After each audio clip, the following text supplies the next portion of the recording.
Vice President Dr. Mahmoud Baumia announces recruitment of 4,000 police officers as he promises government to do everything to retool the service to fight crime. We'll hear from the Vice President, who has been commiserating with family of one of the police officers who was murdered or shot and killed at Bujumbura.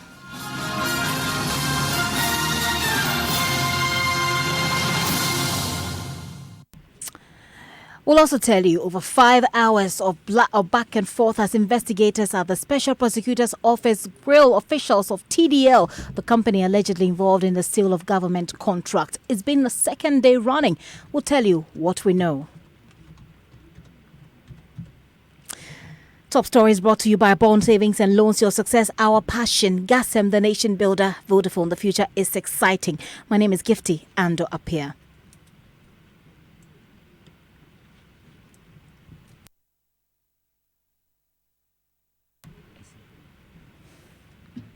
They drove into the office of the special prosecutor in the morning, drove out and then came back again later in the day. Investigators at the special prosecutor's office have today been grilling officials of the Talent Discovery Limited, the company allegedly involved in the sale of government contracts. It's been 2 days running. Suspended Chief Executive Officer of the Public Procurement Authority, Ejenim Boating Ejay, and other officials of his TDL company were at the office today as interrogations continued from yesterday.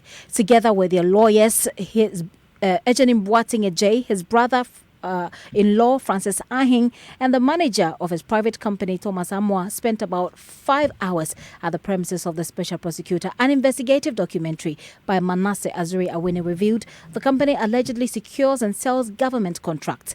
President Akufo-Addo suspended him and subsequently referred the matter to the Commission on Human Rights and Administrative Justice and then to the special prosecutor. Well, the special prosecutor has started investigating the matter. Join us, Joseph Akable was there.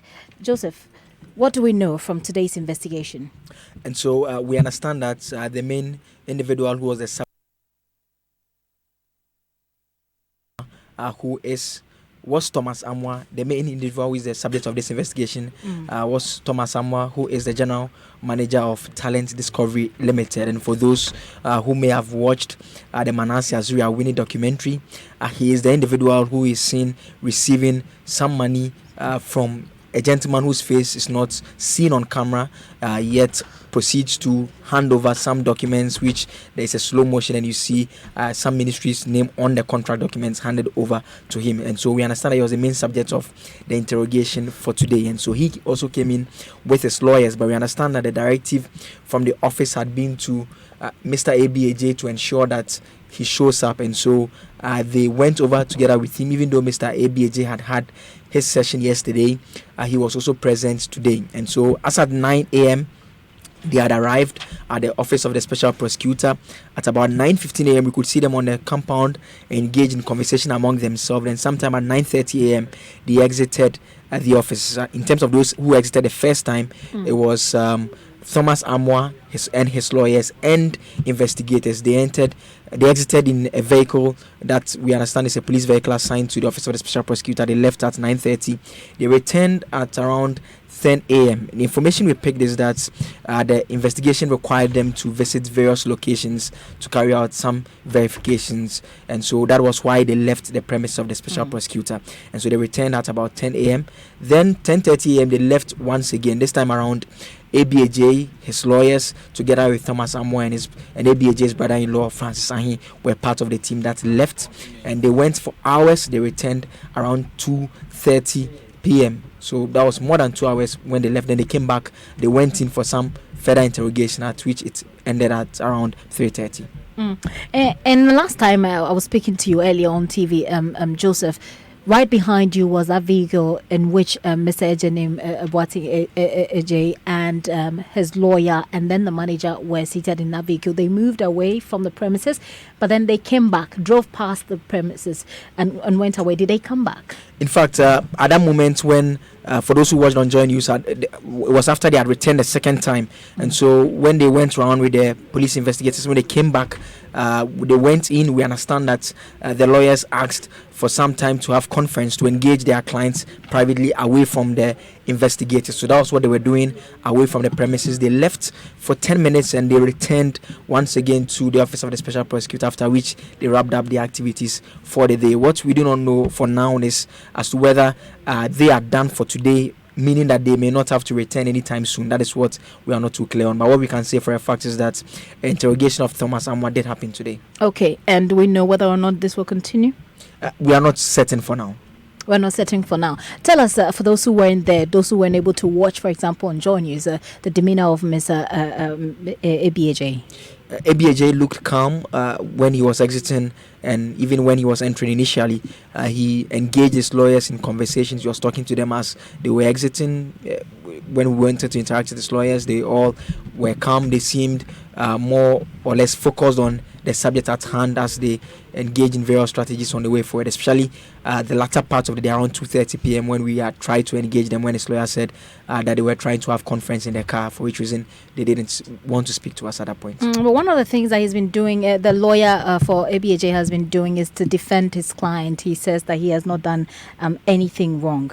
The highest contract DDL won was 1.9, and they have executed 5 contracts. None of them has been paid. So which contract is for sale? This is not a good way we should run our country. How long did the interrogation last? It was less than an hour. We were there in the queue. I said people would say that we were being heckled or something. It was less than an hour. What explanation did he give to interrogators in respect of his co-shareholder giving contracts out and taking percentages back? No, that is not the question that you are asked the shareholder. He said, no, look at my age. Look at my age on the state. There is this company. He has several companies that he says run, agrochemical and all that as he's on his way out on retirement. These are the things he's going to do. He even has a pure water company, wife and husband, that they sell sachet water. This is normal with public servants.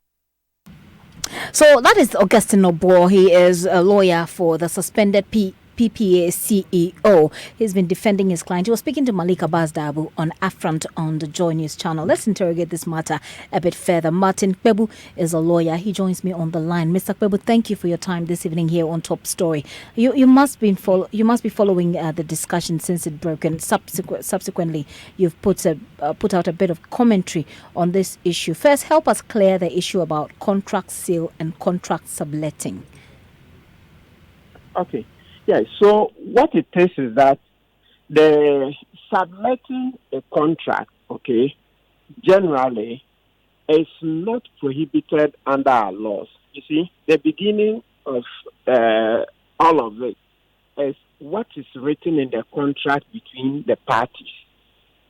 Generally, so, and before this interview, what I've been doing is I've been trying to lay a hand on the specific contract. I've not yet obtained one. And I asked your colleague, and he's also still working on it. So we can only answer in general terms. So under our law generally, to sublet a contract is not a crime unless there's a specific crime against it. That's unless the law specifically prohibits it. So, however, what you find is that in practice, subletting is very rife in this country. Yeah, a lot of contracts people take, and then they also sublet, you say. And apart from that, also, people even also subcontract. But in all of this, what matters is what does the agreement between the parties say? So let's say in this context, the procurement entities that came to the PPA for the permission to do restrictive tendering, they are the ones who engage the contractors. So we would have to look at the specific contract they entered into to see whether there is any breach of the terms of the contract. So generally what happens is that you are allowed to sublet or subcontract subject to informing the employer, that is to say the one who gave you the contract. Okay. So let's say if the procurement entity that gave the contract, let's say Ministry of, let's say, Water. I mean, so I'm just taking one that will not. I don't want to take an example so that it will be misconstrued. So let's say Ministry of Water, though we know we don't have such one. Yes, so if it is Ministry of Water that gives the contract, in it, the ministry as the employer would stipulate that, okay, do not assign this contract without our prior consent. Okay, and then there'll be conditions and all that. Others will say you can only sublet maybe portions of it and all that. And then there could be all manner of restrictions. So the bottom line is that this discussion will be better as and when we get to see the specific contract. Okay. Then we can comment. So we can tell the difference and to establish whether or not there has been a wrongdoing in that context, and after we've seen the details of the contract. But you must have heard lawyer for the PPA boss, Augustine Obo, raising concerns about a director paying for the mistakes or crimes committed by his company. What is the position of the law on that? Essentially, he says that he, ABAJ, is not to be held responsible for what managers of his company have done. Yeah, so let's say at this stage, if we're using the publicly available facts, so it means that at this stage, it's a shareholder, right? Yes, ordinarily, you don't hold shareholders responsible for the actions of those actually in charge of the company. It's the directors who are held liable, okay? But I also hear, you see, that's the problem we're facing at this media trial. You know, at a point, I heard a lawyer say that the person who is captured in the video is a clerk. I don't know if you've heard that side, saying that, meaning that he's trying to say that he doesn't have authority to bind the company. So you see, that's their defense. So we have to be extremely careful not to rubbish their defense. So for now, let's give them some respect. Let them advance their defense. You see, so generally in law, you don't hold the shareholder responsible for the actions of the directors.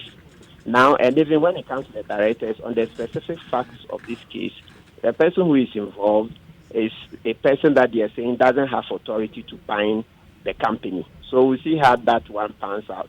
So it means that in essence, a man is innocent until he's been proven guilty. But in law, yes, there are circumstances in which a company can be held liable. Okay, yes. Okay. So you have the company through the directors. Remember, just before President Kufuor left office, they were trying the former First Lady and her company, Carry Them. So Carry Them was a party in that case, and the former First Lady was also a party in that case, you see. Yes. So there are, this is not the first time that you see a case being made that a company should be held liable. Okay. But when you're holding the company liable, effectively the directors. Yes, and then also there's the Muntie 3 case. Remember, not long ago, before the 2016 elections, the Muntie, the owners of the radio station stood in for the company. You see, yes.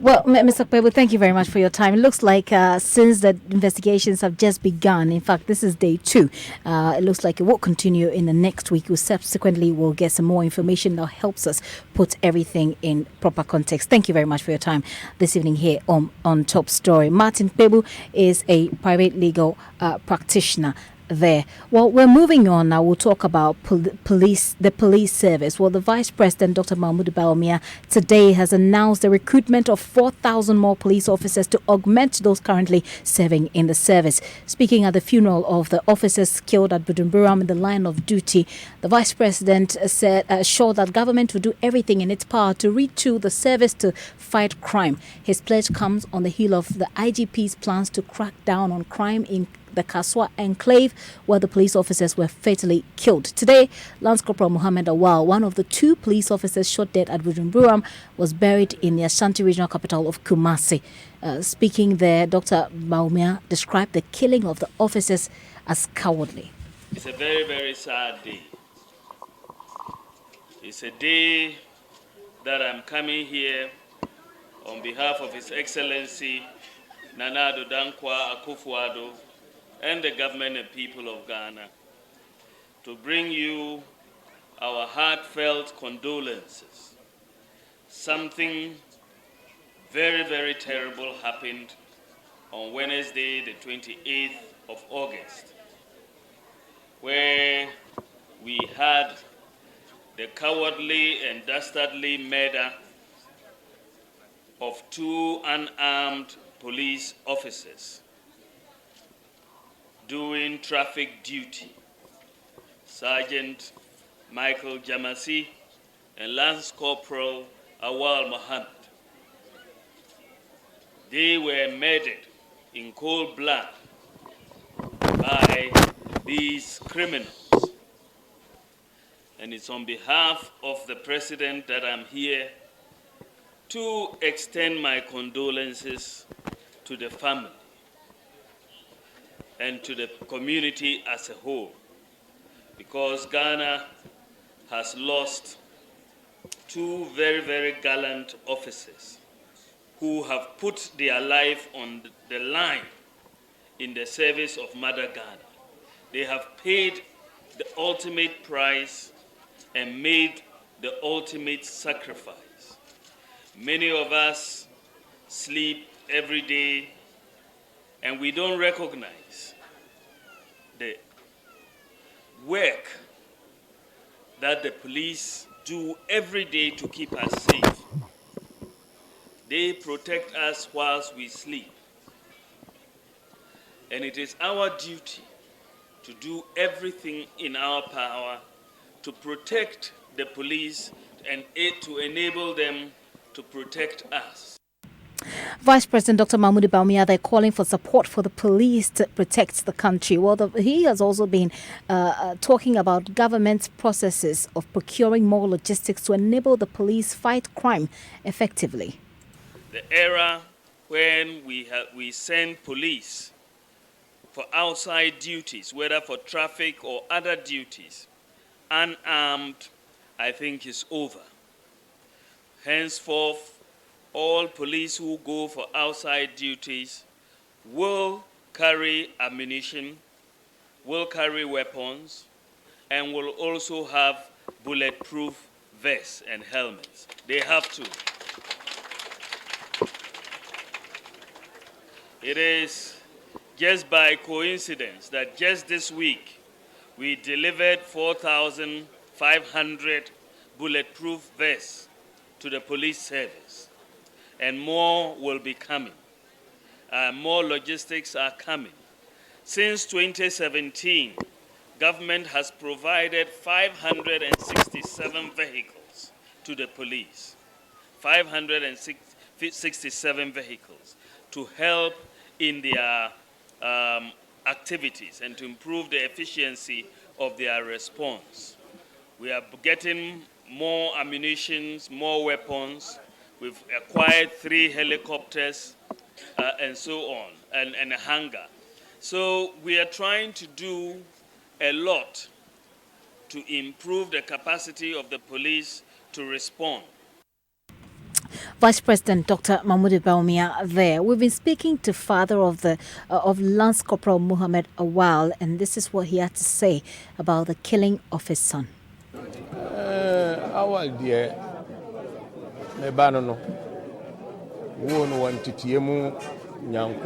Awal is my son, and I brought him up in the ways of the Lord. He's a respectful child.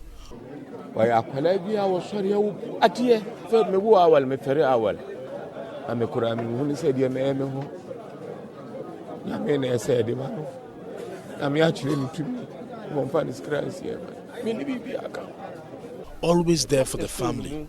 He was loved by all. God knows best. May he keep his soul. When I heard the news about my son being shot, I was devastated, and so was the family. He's the 7th of 8 children. I've indeed lost a son. God knows best.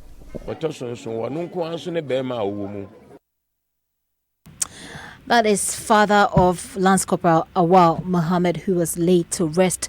May his soul rest in peace. Meanwhile, the counter-terrorism unit of the Ghana Police Service has busted a 9-member gang of land guards who were involved in a gun battle at Kokrobite, a suburb of Accra. No casualties were recorded despite the broad daylight gunfire exchanges. Fred Smith is on our security desk. He joins me in the studio with more details. Fred, what did you learn about these gun exchanges in Kokrobite today? Well, the police have paraded these people. They arrested 9 of them. who were on one side of the gangs who were fighting, and they are pursuing the other side as well. What we know is that these guys had pump action guns, pistols, magazines, cutlasses, 13 of them I counted, empty cartridges, 239 cartridges the police counted.